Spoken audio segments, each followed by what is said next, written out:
There is one question, and the moment you ask it inside any retail store in America, the entire legal weight of that encounter shifts. Most people who get stopped by store security say everything except that question.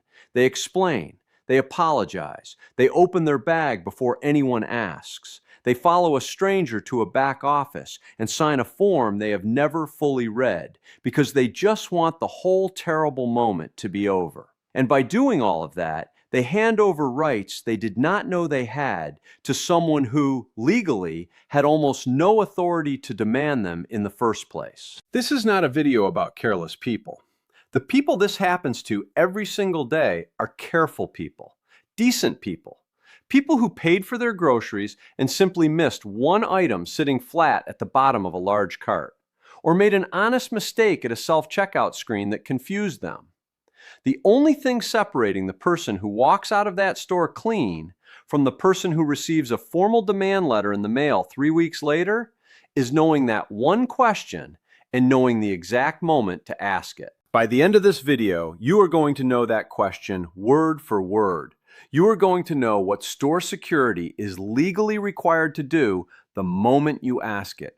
You are going to know what to say if police get involved. And you are going to know what happens after you leave the store and think the whole thing is finished, because it is not always finished when you leave.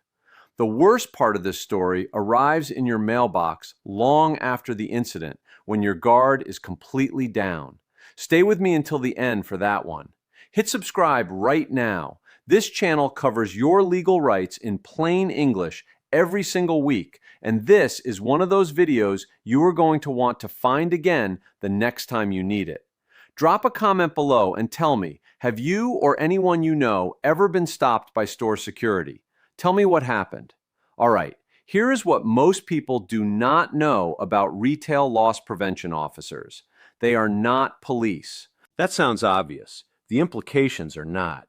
A loss prevention officer, even one wearing a uniform that looks nearly identical to a law enforcement uniform, is a private citizen employed by a private company. They do not have the power to arrest you. In most states, stores operate under something called shopkeeper's privilege, which is a legal doctrine that allows a store to briefly detain someone if they have reasonable cause to believe a theft occurred. But that privilege is narrow. The detention must last a reasonable amount of time, it must be carried out in a reasonable manner, and the suspicion must be genuine and specific, not a hunch. What loss prevention officers cannot legally do is search you without your consent. They cannot go through your bag, your purse, your pockets, or your vehicle without your permission. They cannot use force beyond what is necessary to briefly stop you from leaving. They cannot require you to sign any document, and they cannot prevent you from calling 911 if you believe you are being wrongfully detained. Here's the problem. Most people consent to searches without understanding they are consenting. A loss prevention officer says, "Can I look in your bag?" You say, "Sure." That is legal consent. You have just voluntarily given a private citizen permission to search your belongings, permission that was never legally required of you in the first place. Attorneys who handle these cases recommend knowing this before you ever enter a store. You are not required to consent to a bag search by store security.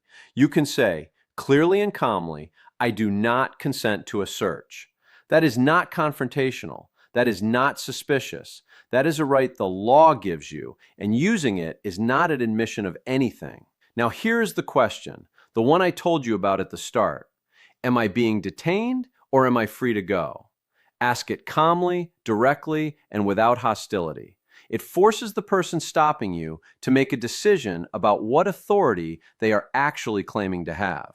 If they tell you that you are free to go, then you are free to go. You turn around and you walk out. If they tell you that you are being detained, you now know exactly where you stand, and you say one sentence, "I would like to speak with an attorney before I answer any questions." And then you stop talking entirely. A 71-year-old retired teacher named Evelyn was stopped outside a large discount retailer in Raleigh, North Carolina. She had used the self-checkout lane, and a children's book had failed to scan correctly. She had no idea. She believed she had paid for everything in her cart. A loss prevention officer approached her just outside the exit and told her she had not paid for the book. Evelyn panicked. She apologized immediately. She handed over her purse without being asked. She followed the officer to a back room. She answered every question they put to her. And she signed a form the officer placed on the desk without reading it because she just wanted the whole situation to end. 3 weeks later, a letter arrived demanding $275. That letter would not have arrived if Evelyn had known two things. First, she was never legally required to follow anyone to that back room. Second, she should never have signed anything. Here is exactly what attorneys recommend you do if you are ever stopped by retail security. Stay calm. Do not argue, and critically, do not apologize, because an apology can be used later as an implied admission. Ask clearly, am I being detained or am I free to go? If you have your receipt or your payment confirmation, you may show that and only that. Do not open your bag. Do not consent to going anywhere unless law enforcement is present. And do not sign any form on the spot under any circumstances, no matter how much pressure you feel to make the situation disappear quickly. Now, what happens when the loss prevention officer calls the police? This is where many people make their most costly mistake. They believe that because they are innocent, they should explain everything. They tell their side of the story in full. They answer every question openly. They try to help the officers understand what happened. Attorneys who handle retail theft cases consistently say the opposite. When law enforcement arrives, the same principle applies, but now the stakes are considerably higher. You have the constitutional right to remain silent. You are not required to answer questions from a police officer. And the most important sentence you can say to any responding officer is this one: I would like to speak with an attorney before I answer any questions. Those words cannot be used against you as evidence of guilt. They do not make you look suspicious to a reasonable officer. They are a constitutionally protected right, and exercising them is not an admission of anything at all. Those words stop the questioning. They give you time, and they prevent you from saying something panicked and imprecise in a high-stress moment that gets written into a report and mischaracterized later. If you have your receipt, show it to the police officer. That is reasonable cooperation. Beyond that, wait for legal counsel before saying another word. Now, the thing I told you to stay for. Even if loss prevention lets you go on the spot, even if no police are ever called, even if you walk out of that store and nothing happens that day, you may still receive a piece of mail 3 to 6 weeks later that is more threatening than anything that happened inside the store. It is called a civil recovery demand.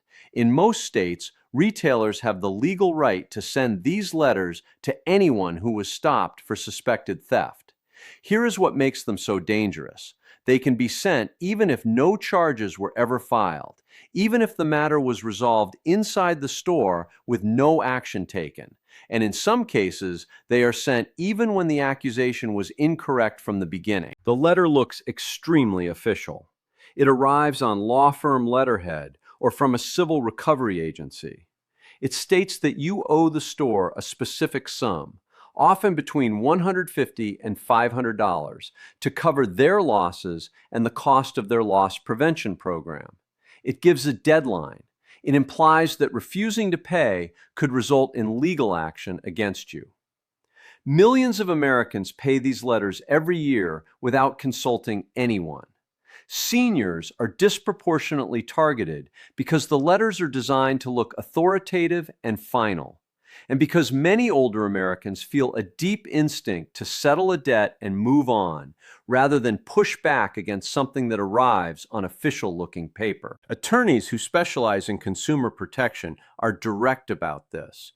You are not legally obligated to pay a civil recovery demand if you did not commit theft.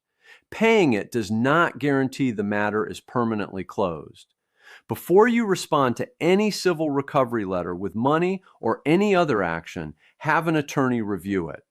Many consumer rights attorneys will look at these letters at no charge during an initial consultation. If one arrives, do not ignore it entirely, but do not pay it without legal advice first.